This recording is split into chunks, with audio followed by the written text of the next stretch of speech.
What's up guys, Sanjot Keer here, welcome to YFL.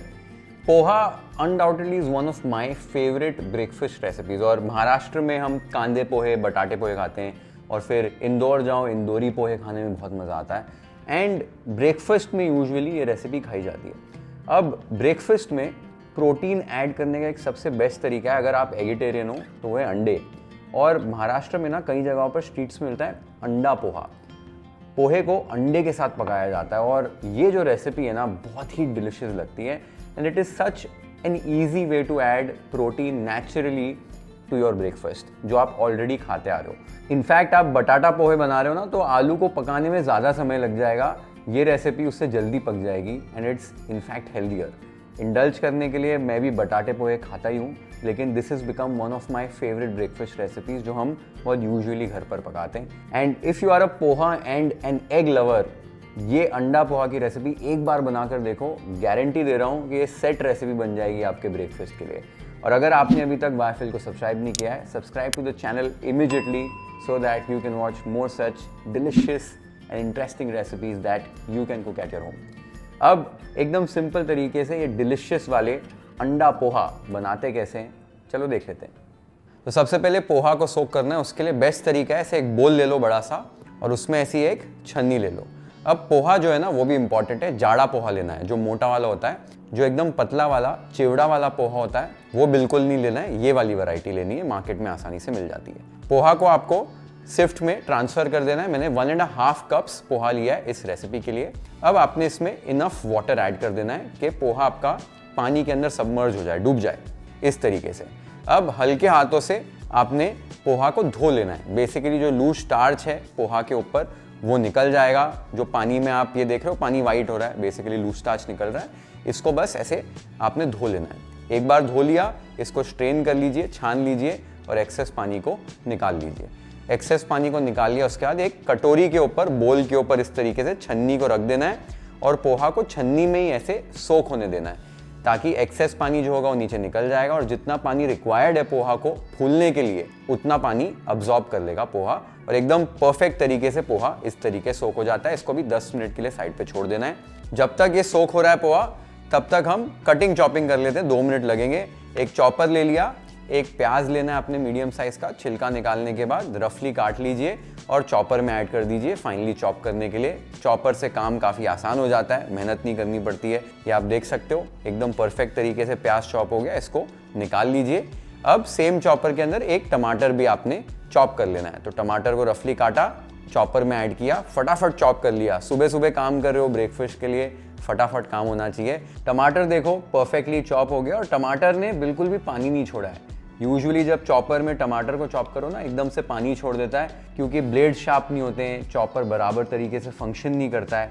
तो ये जो क्योरा का चॉप लैब लाइट है, ये ना बहुत ही सही चॉपर है, सारी चीज़ें एकदम परफेक्टली चॉप कर देता है। आपने प्याज देखा, टमाटर देखा, परफेक्टली इसने चॉप कर दिया और आप मिक्स्ड वेजिटेबल्स वगैरह भी इसमें आसानी से चॉप कर सकते हैं। अदरक लहसुन मिर्ची भी होती है, तो बेस्ट है ये अदरक लहसुन मिर्ची को भी चॉप करने के लिए। और ये जो स्ट्रिंग चॉपर है ना, डोरी चॉपर, ये इतनी फंक्शनल चीज़ है किचन के लिए, लेकिन मार्केट में बहुत ही सब स्टैंडर्ड अंडर परफॉर्मिंग ये चॉपर मिलते हैं और एक्सपीरियंस ख़राब हो जाता है। क्योरा में हम जो भी बना रहे हैं ये बहुत ही amazing best quality materials use करके बना रहे हैं। ब्लेड्स इतने शार्प हैं और नीचे से ऊपर तक ब्लेड्स हैं। इनफैक्ट 2 कैपेसिटीज़ अभी मिलती हैं। छोटी कैपेसिटी जो है उसमें 3 ब्लेड्स हैं और जो बड़ी कैपेसिटी वाला है उसमें 5 ब्लेड्स हैं, ताकि नीचे से ऊपर तक इवन चॉपिंग हो और परफेक्ट आपको चॉपिंग मिले। पीपल लव दिस, हज़ारों घरों में ये यूज़ किया जा रहा है एंड बहुत इंजॉय करते हैं इसको लोग यूज़ करना। ये अमेज़ॉन और Curahome.com पर दोनों पर ही अवेलेबल है, दोनों कैपेसिटीज़। वहाँ जाकर आप चेक कर सकते हो, इसे ऑर्डर कर सकते हो and once you use this, आपको चॉपिंग करने में मज़ा आने लग जाएगा अपने किचन में। एक बार आपने ये प्रेप कर लिया है, उसके बाद आप जो पोहा है उसको बस चेक करेंगे। 10 मिनट लगते हैं पोहा को सोक होने में। और पोहा को जब भी आप सोक कर रहे हैं ना, जैसे मैंने आपको टेक्निक बताई है, इसी तरीके से सोक कीजिए। कोई भी टाइप का पोहा बना रहे हो, परफेक्ट पोहा आपका एकदम सोक होगा, बिल्कुल भी स्टिकी नहीं होगा, पेस्टी नहीं होगा, खिले खिले एकदम आपके पोहे के दाने होंगे और परफेक्ट तरीके से पोहा सोक हो जाता है। तो एक बार 10 मिनट हो जाए उसके बाद पोहा आपने चेक करना है, मैं आपको दिखा देता हूँ। तो पोहे को एक बार 5-10 मिनट के लिए आपने रेस्ट दे दिया है, उसके बाद ये ऐसे फूल जाएंगे, पानी को अब्जॉर्ब कर लेंगे। और ये देखो जो मेथड हमने यूज़ किया है उससे एकदम परफेक्ट तरीके से पोहे सोक होते हैं। हर टाइम यही प्रोसेस फॉलो करो और आपको ऐसे एकदम खिले खिले से पोहे मिलेंगे, बिल्कुल भी लम्प्स नहीं बनेंगे, जुड़ेंगे नहीं, स्टिकी नहीं होंगे। Perfect poha every time. Next step, इसमें एक पिंच ऑफ सॉल्ट ऐड करनी है, साथ में हाफ टी स्पून शुगर, आधे नींबू का रस और 1/4 टीस्पून हल्दी।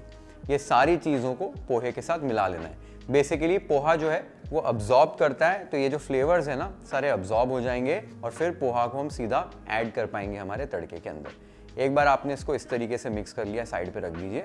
नेक्स्ट स्टेप, अंडे ले लेने और अंडों को हमें फेंट लेना है। तो 3 एग्स ले रहा हूँ यहाँ पर, 2 लोगों के लिए पोहा इनफ होता है। 1.5 एग ईच सर्विंग में आ जाएगा। 1 अंडा यहाँ बढ़ाना चाहते हैं तो बढ़ा सकते हैं। अंडे में आपने थोड़ा सा नमक और फ्रेशली क्रैक्ड पेपर ऐड करके इन्हें अच्छे से फेंट लेना है और साइड पर रख देना है। अब पोहा को कुक करने के लिए कढ़ाई ले लीजिए। कढ़ाई के अंदर आप घी या तेल यूज कर सकते हैं, मैं घी प्रेफर करता हूं, तो 1 से 2 टेबलस्पून घी ले लेना है और इसे गर्म कर लेना है। एक बार घी गर्म हो जाए तो तड़के के लिए इसमें 1/4 टीस्पून राई और 1/4 टीस्पून जीरा ऐड कर देना है और इनको क्रैकल होने देना है। साथ में ही इस स्टेज पर जो प्याज हमने चॉप करके रखा था वो ऐड कर देना है। प्याज को मीडियम फ्लेम पर लाइट गोल्डन ब्राउन होने तक हमें पका लेना है। बेसिकली प्याज को थोड़ा सा कैरमलाइज होने देना है कि वो एक स्वीटनेस जो है प्याज में आ जाए, बहुत अच्छी लगती है पोहे के अंदर। तड़के में स्टार्टिंग में आप कड़ी पत्ता और मिर्ची भी ऐड कर सकते हैं, लेकिन प्याज को क्योंकि हम थोड़े ज़्यादा समय तक कुक कर रहे हैं तो मैं कड़ी पत्ता और मिर्ची जो है वो नेक्स्ट स्टेप में ऐड करूँगा, तो वो जलते नहीं है। फिर एक बार प्याज आपका इस तरीके से लाइट गोल्डन ब्राउन हो जाए, इस स्टेज पर आपने इसमें कड़ी पत्ता और ऐसे मिर्चियों को ना स्लिट करके ऐड कर देना है। 2 मिर्ची यूज़ की है, तीखापन आप अपने प्रेफरेंस के हिसाब से एडजस्ट कर सकते हैं। हल्का सा इन्हें स्टर कर लेना है और फिर इसमें चॉप किए हुए टमाटर ऐड कर देने हैं। साथ ही में 1 पिंच ऑफ सॉल्ट ऐड कर दीजिए और अच्छे से यहाँ पर स्टर कर लीजिए और 1 मिनट के लिए यहाँ पर कुक करना है। बेसिकली हमने पोहे में भी नमक ऐड किया है, एग्स में भी ऐड किया है और यहाँ पर तड़के पे भी ऐड किया है, तो 1-1 पिंच ही किया है। बेसिकली लास्ट में सारी चीज़ें मिलकर नमक हमारा एकदम परफेक्ट हो जाएगा। एक बार टमाटरों को भी 1 मिनट के लिए आपने पका लिया है। इस स्टेज पर 1/4 टीस्पून हल्दी पाउडर और 1/4 टीस्पून गरम मसाला इसमें ऐड कर देना है और अच्छे से मिला लेना है और लगभग 30 सेकेंड्स के लिए कुक कर लेना है। एक बार आपने इस तड़के को, मसाले को कुक कर लिया है, इस स्टेज पर यहाँ पर हम एग्स ऐड कर सकते हैं। फेंटे हुए अंडों को यहाँ पर ऐड कर दीजिए। फ्लेम को मीडियम हाई टू हाई रखना है और यहाँ पर आपने धीरे धीरे इनको मिक्स करना है। जैसे हम भुर्जी बनाते हैं ना, सेम एग्जैक्ट प्रोसेस है, खाली भुर्जी का थोड़ा सा तड़का हल्का सा हमने चेंज किया, समझो जैसे पोहे में होता है, और भुर्जी यहाँ पर आपकी बन जाएगी। ध्यान खाली ये देना है, एग्स को ओवर कुक नहीं करना है, बस जस्ट कुक हो जाएं एग्स। इस स्टेज पर देखो एग्स अपने ऑलमोस्ट कुक हो गए। इस स्टेज पर हम इसमें पोहा ऐड कर देंगे। तो पोहा मिला लीजिए और यहाँ पर आपने स्टर करके 1 से 2 मिनट तक पकाना है इसे, ताकि पोहे के ऊपर जो हल्दी भी हमने ऐड की थी वो भी पक जाए और साथ में सारी चीज़ें अच्छे से मिल जाएं। तो बस 2 मिनट के लिए यहाँ पर पोहे को पका लीजिए। ऑलरेडी ये देखो पोहा क्या ब्यूटीफुल लग रहा है, ये अंडों के साथ बहुत ही अमेजिंग सी रेसिपी बनती है। एक बार आपने पोहा को इस स्टेज पर 2 मिनट के लिए पका लिया है। यहाँ पर आपने करना है, एक पानी का छींटा मारना है, ढक्कन लगाना है और गैस को बंद कर देना है। ये ना मेरी मम्मी की ट्रिक है। बेसिकली पोहा ड्राई ड्राई लगता है ना, इससे एकदम मॉइस्ट हो जाएगा और एकदम सॉफ्ट सॉफ्ट पोहा आपको खाने मिलेगा, बिल्कुल भी ड्राई नहीं होगा। मज़ा आएगा आपको पोहा खाने में। ट्रिक यूज़ करके देखिए, बेस्ट रिजल्ट्स मिलते हैं। 2-3 मिनट आपको बस रेस्ट देना है, ज़्यादा नहीं। 2-3 मिनट बाद ये देखो पोहे के अंदर ना एकदम स्टीम बन जाएगी और ये देखो पोहे क्या मॉइस्ट लग रहे हैं। परफेक्ट पोहे बनते हैं इस तरीके से। इस स्टेज पर मैं इसमें रोस्टेड पीनट्स को ना क्रश करके ऐड करता हूँ। बहुत ही अमेजिंग सी वो एक नटीनेस और एक वो क्रंच ऐड हो जाती है। ऑप्शनल है कंप्लीटली, लेकिन लास्ट में खूब सारा ताज़ा कटा धनिया यानी कि कोथिंबीर ऐड करनी है। ये ऑप्शनल नहीं है, ज़रूर ऐड कीजिए, बहुत अच्छा फ्लेवर आता है। अच्छे से आपने स्टर कर लेना है और आप देख सकते हो ब्यूटीफुल अंडा पोहा बनकर एकदम तैयार हो गया। इसको भी प्लेट कर लेते हैं वाइफल स्टाइल।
इतनी सिंपल ये रेसिपी है बट इट टेस्ट इनक्रेडिबल, और टाइम भी बहुत कम लगता है इसे बनाने में। और आपने कभी ना पोहे और अंडे साथ में नहीं खाए ना, एक बार खा के देखो, इट बिकम्स लाइक वो एक रेसिपी होती है ना जो रिपीट होती रहती है ब्रेकफास्ट में, वो वाली रेसिपी बन जाएगी। और ये तो मैंने आपको एक तरीका बताया जो एकदम बेसिक सी भुर्जी प्लस पोहा वाला कॉम्बिनेशन है, बट इसको आप फ्लेवर्स जो हैं अलग अलग दे सकते हैं। मैं कभी कभी क्या करता हूँ, ठेचा बनाता हूँ, लहसुन अदरक मिर्ची धनिया पेस्ट बना दी और तड़के में वो ऐड कर दी, तो थोड़े से स्पाइसी सी बनते हैं, थोड़े से ऐसे ग्रीनिश कलर के पोहे बनते हैं, ठेचा फ्लेवर्ड। फिर कभी आपको इसमें वेजिटेबल्स ऐड करनी है तो कैरेट्स बीन्स मटर जो आपको अच्छा लगता है, कैप्सिकम, वो सब ऐड कर सकते हैं। कभी कभी नॉर्मल तड़के के अलावा आप पेरी पेरी मसाला यूज़ कर लो तो peri peri eggs and poha बन जाएंगे। तो ऐसे अलग अलग फ्लेवर्स आप दे सकते हो, थोड़ा सा वो ब्रेकफास्ट में एक नया एक चेंज के लिए। एंड सारी रेसिपीज़ बहुत सिंपल है, 10-15-20 मिनट लगते हैं प्रेप टू फाइनल रेसिपी। तो ज़रूर बना कर देखो ये रेसिपी, जब भी बनाओगे कमेंट्स में आकर मुझे ज़रूर बताना आपको रेसिपी कैसी लगी। Share this video with friends and family, hit the like button if you like this recipe, follow and subscribe to YFL if you haven't yet. Have an amazing time with this beautiful recipe at your home. Cheers. See you in the next one.